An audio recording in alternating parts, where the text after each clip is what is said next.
这个脂肪一定要看，如果铺伤了都不行，蛮好的嘛。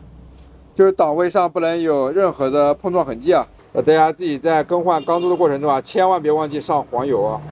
大家好，我是七七。自行车后轮经常异响，问题到底出现在哪里？今天就告诉你，让我们一起来看一下吧。大家好，我是潘老弟。咱们这辆自行车啊，在日常骑行过程中，这个后轮啊有异响，那这是什么原因呢？下面就有请潘老弟啊给我们解答一下。这可能后座上面有点问题啊，我们来拆来看看一下。怀疑是后轴的问题啊。对，那这个问题也是粉丝在后台提问的，我们今天就把它拍出来。我把这个后座拆下来啊。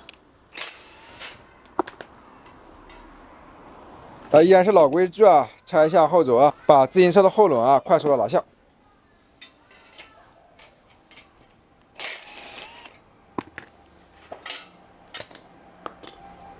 链条拆下，好，轮子拿下来了。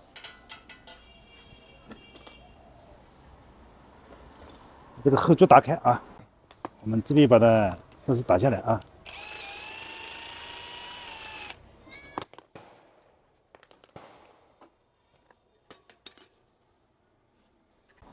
把这个挡风布拆一下啊，看看一下，它没有马底，没有小点子，说明这个档是好的。这个座是老座啊，质量蛮好的。好，把我们的轴啊清洁一下。对，把这个档清洁一下。这个脂肪一定要看，如果铺伤了都不行，蛮好的嘛。就是档位上不能有任何的碰撞痕迹啊。在那个都单子了，我们把钢珠把它换出来，看一下钢网。把钢珠全部掏出来啊，因为钢珠经过长时间骑行已经有非常大的磨损情况了啊。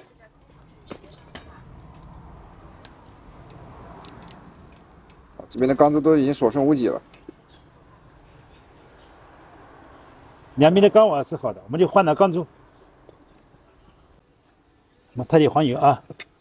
好，我们现在在钢碗处啊涂一些黄油，这边再涂一点。下面拿一下6毫米的钢珠啊，我们上那个大的啊，6.35的。6.35毫米的吗？对。6.35毫米的钢珠。6米的也能上啊。6.35上9颗。大家自己在更换钢珠的过程中啊，千万别忘记上黄油啊。黄油盖把它上去。那另一侧呢，我们也需要进行同样的操作。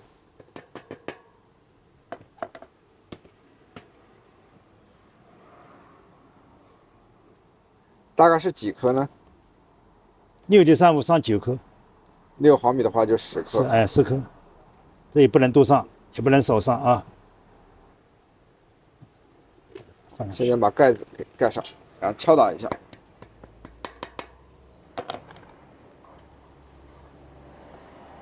现在再把轴啊给放进去。刚刚潘老的意思呢，就是如果轴上面一旦有一些使用痕迹啊，非常明显的一些使用痕迹，就一定要换轴了。好，现在把档位啊给装进去。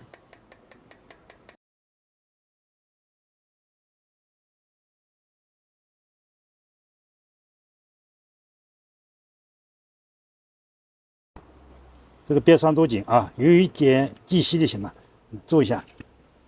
好，那么本期视频到这里就结束了，非常感谢大家的观看，那我们下期视频再见啊。